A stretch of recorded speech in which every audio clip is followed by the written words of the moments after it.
नमस्कार किसान साथियों। तो वर्तमान समय में जो लहसुन की खेती में थ्रिप्स का अटैक हुआ है, उसी के चलते हमारी लहसुन की खेती में कहीं न कहीं नई-नई समस्या देखने को हमें मिल रही है। तो आज उसी बारे में बात करेंगे, तो कैसे हम थ्रिप्स को नियंत्रण कर सकते हैं, कैसे उसे ख़त्म कर सकते हैं और कैसे हमारी फसल को स्वस्थ और अच्छी बना सकते हैं। तो फ़िलहाल हम जो स्प्रे कर रहे हैं, वह थ्रिप्स को ख़त्म करने के लिए स्प्रे कर रहे हैं और प्रेशर आप देख सकते हैं, हाई प्रेशर में स्प्रे कर रहे हैं ताकि हर पौधा गीला हो सके और दवाई पौधे के हर कोने तक पहुंच जाए। तो फिलहाल हमने जो भी खाद और उर्वरक देने थे वो दे चुके।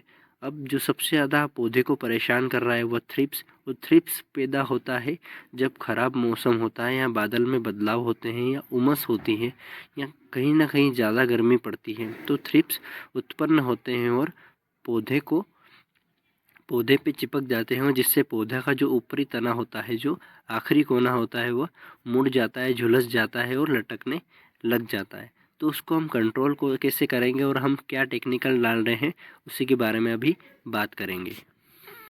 तो किसान साथियों, ये है अपना दूसरा डोज और फिलहाल थ्रिप्स के इस डोज में हम जो डाल रहे हैं एसिटामिप्रिड और फिप्रोनिल 5% SC और उसके साथ थोड़ा सा मतलब हल्का वाला डोज पीजीआर का, मतलब प्लांट ग्रोथ रेगुलेटर।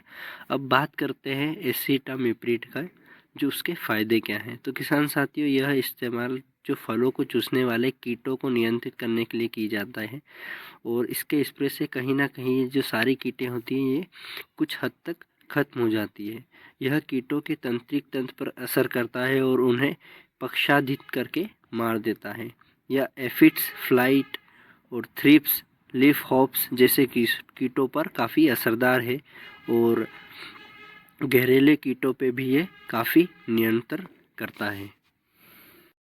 अब बात करें अपने दूसरे टेक्निकल जो फिप्रोनिल है उसकी, तो है यह चूसने वाले और चबाने वाले दोनों तरह की कीटों को नियंत्रण कर लेता है। यह कीटों की प्रभावी ढंग से भी नियंत्रण करता है और कीटों की जो लंबे समय तक लहसुन में अपनी अवधि बनाए रखता है और यह कीटों के साथ साथ पौधे की वृद्धि को भी बढ़ाता है। जब किसान साथियों, जब थ्रिप्स पौधे पे लगेगी ही नहीं तो पौधा अपने आप विकास करने लगेगा।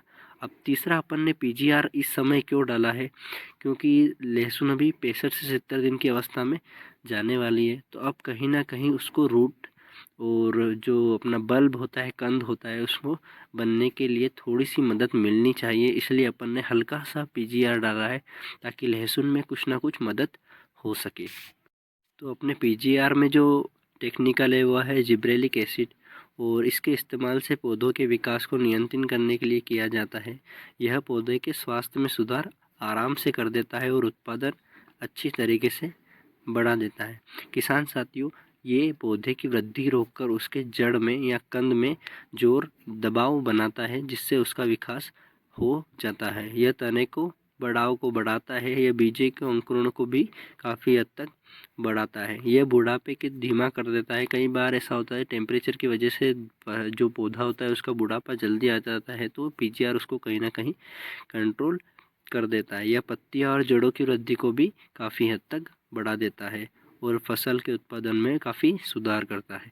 तो तीनों टेक्निकल की जो बात हो चुकी है, अब हाई प्रेशर पे अपन इसका स्प्रे करेंगे ताकि हर जगह हर कोने पे अपना जो दवाई है वह पहुंच सके और थ्रिप्स जड़ से मिट सके। पिछले साल भी अपन ने कुछ ऐसा ही मिलता जुलता जो टेक्निकल और डोज यूज़ करा था और उससे सिर्फ मात्र 3 दिन में ही अपने थारे जो लहसुन थी वो वापस व्यवस्थित हो गई और कलर में आ चुकी थी। पिछले साल काफ़ी पीली पड़ चुकी थी और थ्रिप्स का अटैक काफ़ी हो चुका था, लेकिन उससे अपन ने कंट्रोल कर लिया। इसीलिए अपन ने उसी सेम टेक्निकल के साथ मिलता जुलता कॉम्बिनेशन बनाकर इस बार भी स्प्रे कर दिया। किसान साथियों, 2 गन से स्प्रे कर रहे हैं, 3-3 क्यारियाँ लेकर, मतलब एक बार में हम 6 क्यारियाँ करते हैं। जब ज़्यादा लहसुन अपन बड़ा खेत होता है तो हम इसी तरह नली से ट्रैक्टर के द्वारा स्प्रे करते हैं ताकि जो काम हमारा है वो थोड़ा जल्दी हो सके। किसान साथियों, अगर टंकी से स्प्रे करेंगे हम तो एक टंकी में मात्र 2 ही क्यारियाँ आएगी और बार बार भरने की झंझट और छाँटने की भी झंझट। इसमें टंकी में क्या होता है, कई बार दवाई ज़्यादा भी डल जाती है और कम भी डल जाती है,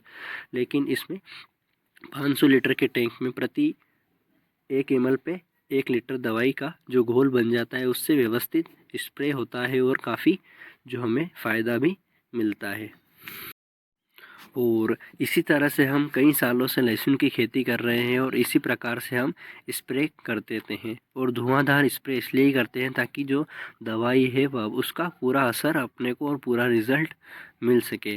और किसान साथियों, अगर आपको थ्रिप्स बिल्कुल ख़त्म करनी है तो हमेशा आप समय से मतलब 4 से 6 बजे के बीच में शाम को स्प्रे करें। इस समय जो थ्रिप्स होती है, जो मक्खी होती है, वाइट फ्लाइज होती है, वो पौधे पर चिपकने लग जाती है और शाम के समय जब वो चिपक जाएगी और हम इस पर स्प्रे करेंगे तो जो 10 से 15% जो हमारी थ्रिप्स होगी और जो वाइट फ्लाइज होगी वो वहीं ख़त्म हो जाएगी और बाकी बचेगी वो उस पर लहसुन पे जब वापस से चिपकेगी, जब ख़त्म हो जाएगी।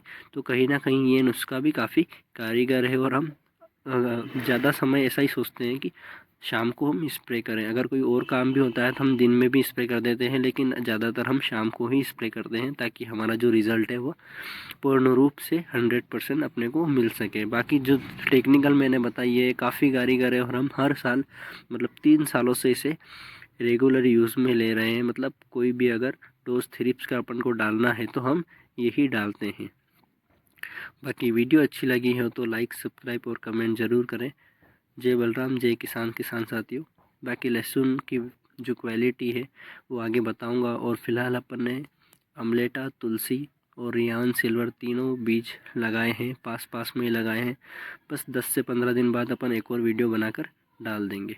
जय हिंद।